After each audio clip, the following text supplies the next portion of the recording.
Welcome everybody to Affinity's Coffee Chat series, where we spend some time going over what's the hot topics in the investing world. I'm super excited about today. I'm here in San Francisco. I'm joined by Karl Reckziegel, who's the SVP of Direct Investing at BDC Capital. And Karl, you want to introduce yourself and tell us where you're coming in from? Yeah, listen, great to see you, Brian, and everybody else who's joining us on the call today. So yeah, I'm calling in from my home base for the last 2 years. It's a country home up north of Montreal, and looking forward to having an interesting discussion with you today. Awesome. And because I'm in California, you're in Canada, I do have to call out, like, it is kind of sunny here. How's it for you in Canada? Yeah, well, it's, Brian, it's sunny today, but I don't think you're looking at 4 feet of snow like I am outside your window. So, so it is what it is. But spring is on its way, so looking forward to it. Yeah. Do you at least have any excursions on the calendar where you're getting out and about out of Canada to at least get a break from the weather? Yeah, listen, I think we're all pretty excited to see that travel's opening up again. So yeah, the agendas, the travel schedule is starting to fill up. So it'll be nice to get out and about. And listen, I've been lucky and very fortunate to sort of be able to work from a home office like this, which has been nice. But it is time to get back to the real world for sure. Looking forward to it also. All right. Hopefully, when you're out and about, you can get to San Francisco. We can host you here. The other obligatory that I need to mention is I do like to ask people about their Wordle streaks, and so I had heard that you're into that as well. So let me know. Get full disclosure. We don't judge here. So are you into it? Where are you at on the Wordle? That's so funny you ask that, Brian, because anybody who knows me, I'm not a games guy. I hate games. Like, my wife has been a crossworder for her entire life. No interest from my perspective, but they started playing Wordle, and I guess I picked it up about, I don't know, 3 weeks ago or something like this. And I'm a daily Wordle guy. And so as far as streaks, I guess I don't think I've missed one yet. Don't know how well I'm doing, but I haven't missed one yet. But it's yeah, very unusual for me to be doing this, but I am. It's an interesting phenomenon, I have to say. That's great. And are you into it, Brian? Are you doing it? No. My family is into it, so it's a topic of conversation at dinner. I have not gotten into it other than to just make fun of them when they're not doing well. It's also morphed at my house into, apparently there's a bunch of different kinds. Like, there's Hurdle, where you like hear something and guess it. There's other math related stuff too, and so that's it's kind of turning into these like variants at our house. Anyway, well, I guess we should probably just dive into it, Karl. Absolutely. Let's do that. So, like, I think the first thing is the Business Development Bank of Canada. You guys are doing absolutely amazing things. I remember when I first had initial conversations with BDC, I was so impressed with the kind of the charter of what the development bank was doing. Could you maybe just share with everyone, like, kind of what is the Business Development Bank of Canada? What's your charter? What your focus is, because it's honestly super inspiring. Yeah, thanks, Brian, for that. Yeah, no, happy to do that. And listen, I'm pretty passionate about what we do. So if you need to, you don't give me the hook every once in a while and I'll stop talking. But so listen, yeah, we're a bit of a different beast, right? We're in Canada, what's known as a Crown Corporation, which means that we have one shareholder, and that's the federal government. So we are affiliated to the government. And what we are is Canada's small business development bank. So we are exclusively devoted to supporting small businesses, and we've been doing that for over 8 decades. We're a commercial crown, which means we do what we do and are financially sustainable and actually, in fact, profitable. There are 3 legs to the stool at BDC. The first is we're a bank, so there's a big lending component. There's a whole team that does lending. That's primarily what the organization does. We have a group that does small business consulting, and then there's the group that I've been affiliated with for quite a long time, and that's the investment arm of the bank, and that's the venture capital piece, or the BDC Capital component of BDC. $6 billion of assets under management in BDC Capital in the investment arm. across all facets. So we're described as Canada's most active and largest investor. It's not an aspiration we necessarily have, it's just a fact of life. It's because we do so much on the direct investing side, indirect, and then there's a bunch of stuff we do on the ecosystem. So it's a good news story for Canadians, I think, because taxpayers have invested in this organization. For that, we pay a return and a dividend back to the federal government. So as I said, we do what we do on a commercial basis and are profitable. That's great. I had, you know, pre-pandemic visited in Toronto and went to the collision conference and saw the, that's when how large the impact was with just how many folks are at BDC and the impact of it was just. So you mentioned, so 6 billion under management, you know, multiple funds. Like, give me a sense of like what's the focus of these different funds, and then how did the teams kind of work together, if at all?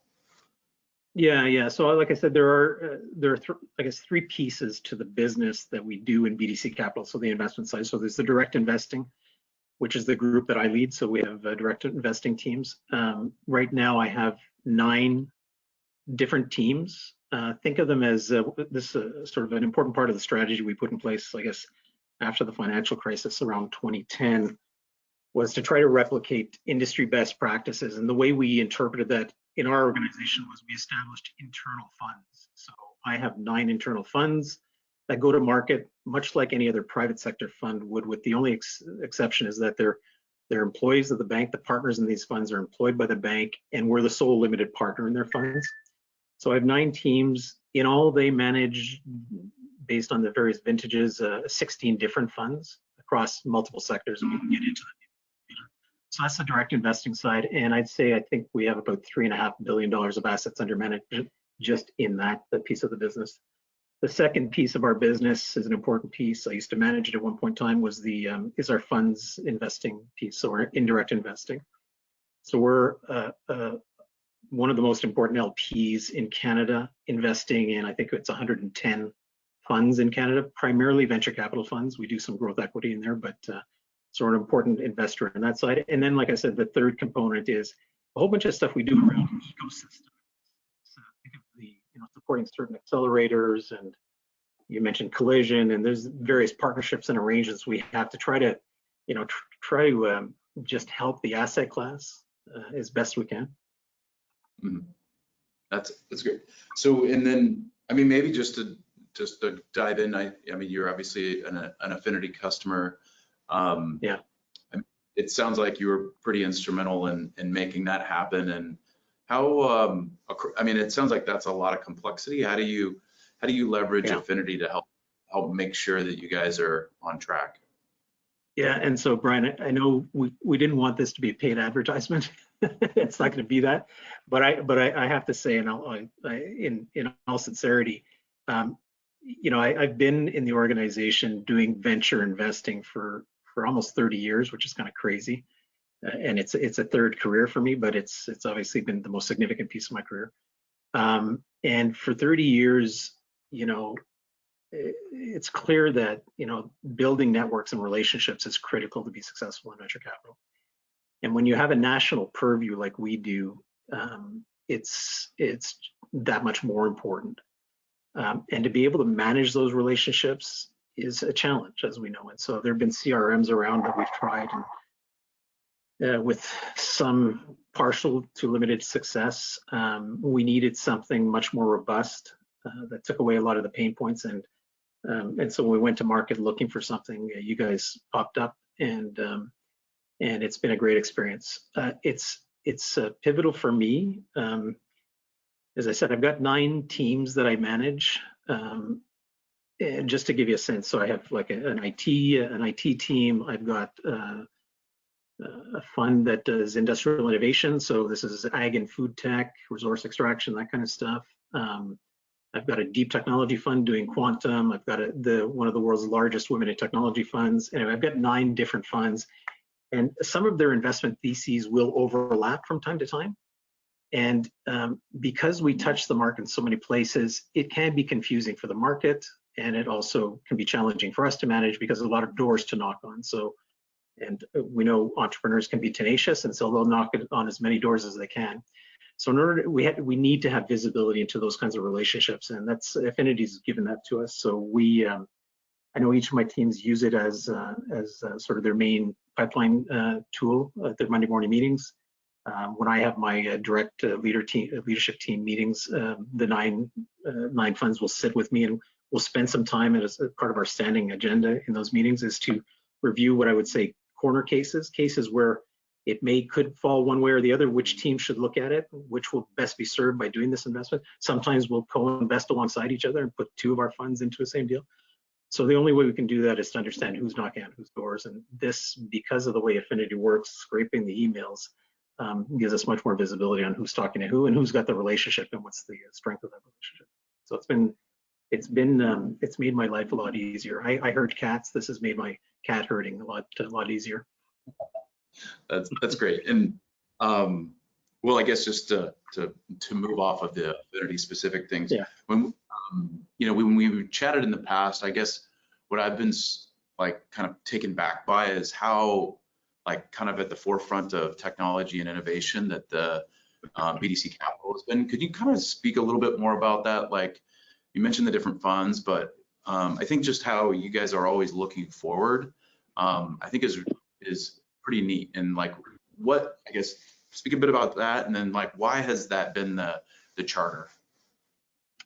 Yeah, well, listen, as a development bank, we're here to support the private sector, right? That's an important part of our role. We're not here to replace the private sector. We're here to support it, try to make it as sustainable and self-sustaining as possible. And I would say in the early years, when I think of the early years, which is, again, I'm sort of going back to post-financial crisis when the world sort of imploded and we all had to restart everywhere. I don't think the Valley was spared from it either. We had to look at where we needed to go to help the industry sort of get back on its feet. And so we established some early funds in the traditional sectors of IT, healthcare, clean tech, so traditional spaces. And we went there because there wasn't a lot of activity happening in Canada, even in the basic sort of traditional sectors. That strategy is the same strategy we're deploying as we go forward, but the difference is the needs change. And so, as we've added funds, we do that by looking into the market, see what the needs are, get a sense for sort of what public policy needs are in Canada from an economic development standpoint. An example of that would be, I guess, about 3 years ago, Canada was taking a serious look at its industrial policy and what it should do, and federally was a whole driver on something called superclusters, which is a known sort of strategy that jurisdictions use around the world. Canada did the same thing. We looked at that and said, well, maybe there's some work we could do there as a development bank to step in and lean into some of these areas that need venture where there's not a ton of it. And so this is where we stood up this fund, a new fund. It's a $220 million fund in the industrial innovation sector, as we call it, the Industrial Innovation Venture Fund. Goes after 3 areas that we think are underserved but high potential in Canada. One is, we're known as one of the breadbaskets of the world behind the Ukraine, unfortunately, I guess, these days. And so standing up a fund that would develop food tech and ag tech would be interesting. Canada is known globally for resource extraction, so think of oil and gas and mining. So developing technologies around that we thought was interesting, and advanced manufacturing. So that's one example, but there have been others. Just a year and a half ago, we stood up a fund, a deep tech fund, $200 million deep tech fund focused primarily on quantum. Canada is renowned globally for the work it's done in quantum research, but we are abysmal at commercialization. And so creating a fund to help encourage that kind of work we thought was important. And there's just not a lot of venture activity in that space in Canada, and so that's why we felt the need for that. And then the last example I'll give you is, women in technology. So DEI and the impact of sort of the female population in the world is obviously underrepresented, and there's so much lost potential there. We created a $200 million women in technology focused fund, which is at the time was one of the largest, if not the largest in the world. that's an area that we want to keep investing in, and there'll be announcements in the, I don't want to scoop myself, but there'll be announcements in the coming month or so about how we're going to redouble our efforts in that area and put even more money to work. That's great. Yeah. With all those, I mean, it sounds like some of those different, the focus areas for those funds are pretty targeted. How do you, how do you track that they're on track? How do you keep visibility into that?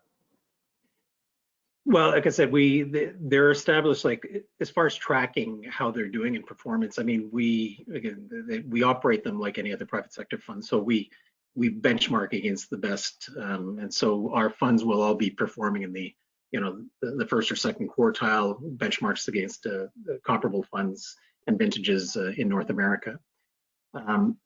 Tracking, like I said, tracking sort of the business aspect of it, like the deals. I mean, we have across all the funds, I think it's roughly 250 investments, direct investments of various shapes and sizes, stages, from earliest seed to we have later stage funds. And that's where we use tools, like I said, like Affinity and so on. But it's a big task, but we apply, there's a lot of lessons learned from private sector that we can apply within our organization. We have a bit of a benefit sometimes because of the scale and the size of the organization with respect to this asset class. We have access to data that many organizations would not. And as you can probably appreciate in this industry, there are a lot of third-party providers out there, and I think we tie in through Affinity into some of those to help populate some of the information we get. There's a challenge with that data sometimes because it's done on a best efforts basis. There's reporting biases and various other things. We have our own data that we know is accurate, and so we have the ability to sort of mine that data, and so we use that to help us establish sort of where we're going to go next and share some of those learnings from a thought leadership perspective back with the industry whenever we can. Yep. Oh, that's great. Well, maybe switching gears just a little bit, because when you talk about that many funds and deploying that much capital, it makes me think about probably are dealing with a lot of different portfolio companies. How do you engage with the Canadian founders that you guys are investing in? How do you support them? Can you talk a little bit more about that? Yeah, I think it's a good question. I think it's a good question from the standpoint of we are a development bank, and when for those people on the line who might sort of appreciate other development banks in other parts of the world, most development banks tend to work as a third-party support to the private sector. So they'll provide guarantees to financial institutions and things like that. Something that's been an important part of BDC's DNA since day one has been always to have a very, very close connection to the entrepreneur, and that's as kind of a small business bank. Like we have people who deal every day with entrepreneurs across the table. That's what we do. We have, I think, when we did the Affinity integration, I think we now have 118,000 contacts. Many of those are entrepreneurs, and so that's just part of how we do it. We decided that as we've sort of built the business, to keep that close connection. Because I'm saying that because we could have chosen a strategy that had BDC not having a direct investment component. We could have just been an indirect investor and invested only through funds, right? But we just felt strongly that, and our board felt strongly that having that direct connection is important, and hence the reason why we've created these very specific funds. And so the engagement is like any other venture capitalist.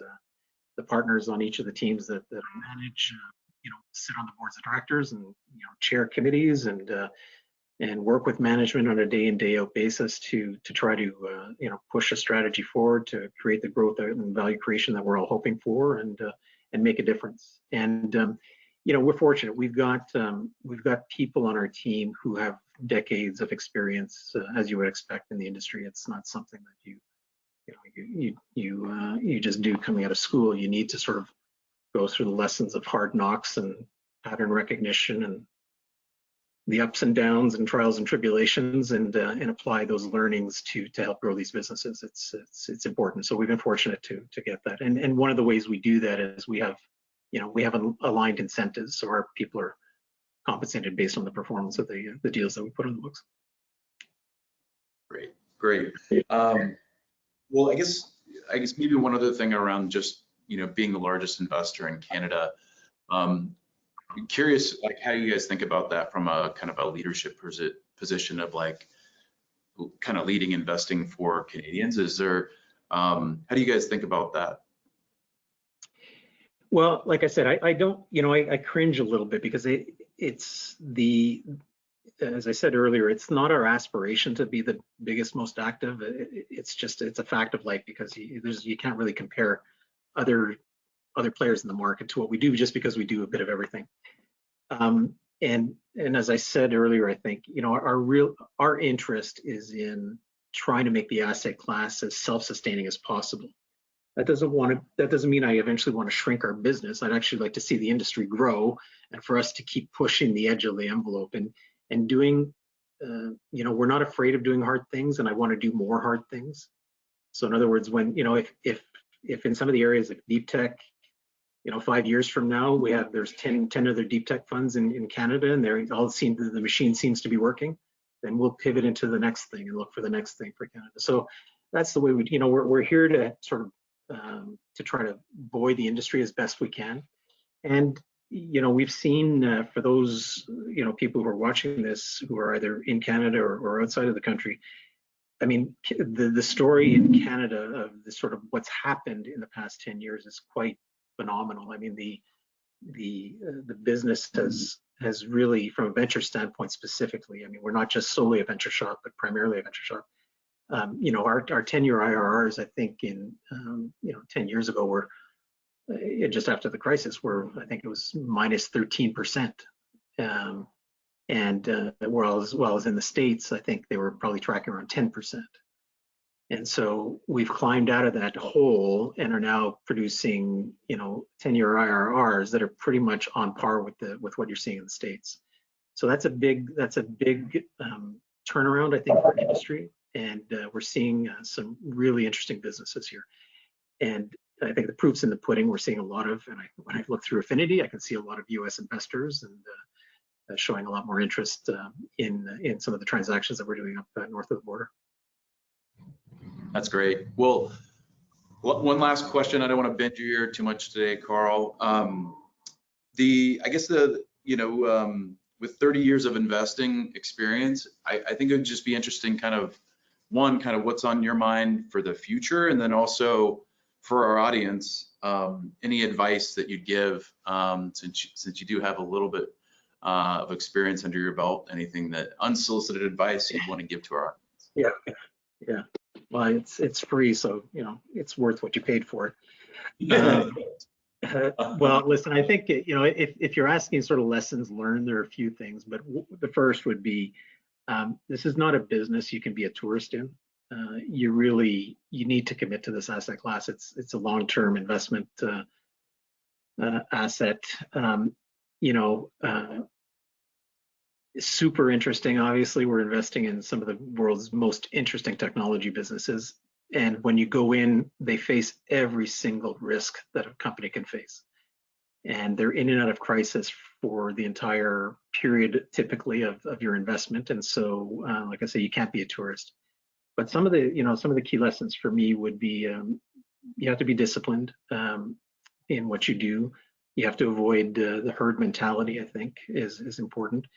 You've heard me talk about being thesis-driven. I think, evidence-based research into why you're doing what you're doing and what you're doing and why you're doing it is important. Don't drink the Kool-Aid. So look to challenge yourself, have a challenge function within your teams, make sure that people have a sort of healthy amount of skepticism and when they're doing these things. I talked about alignment of incentives. That's critical. I mean, that's one of the main reasons why we're being successful, because people, they know what a good deal is because they know it's going to be important to them personally.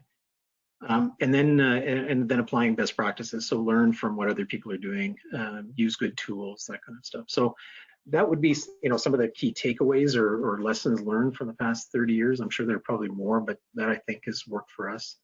As far as where we might go next, I think was the other question you asked, Brian. Listen, there's all sorts of opportunity in Canada, a lot of really exciting stuff going on. I think one of the areas that globally that we hear a lot of talk about, obviously, is happening around the environment. Canada has stated that it's going to reduce its emissions by 40 to 50% from the 2005 levels by 2030, and we're going to be net zero by 2050. That's going to take a lot of work.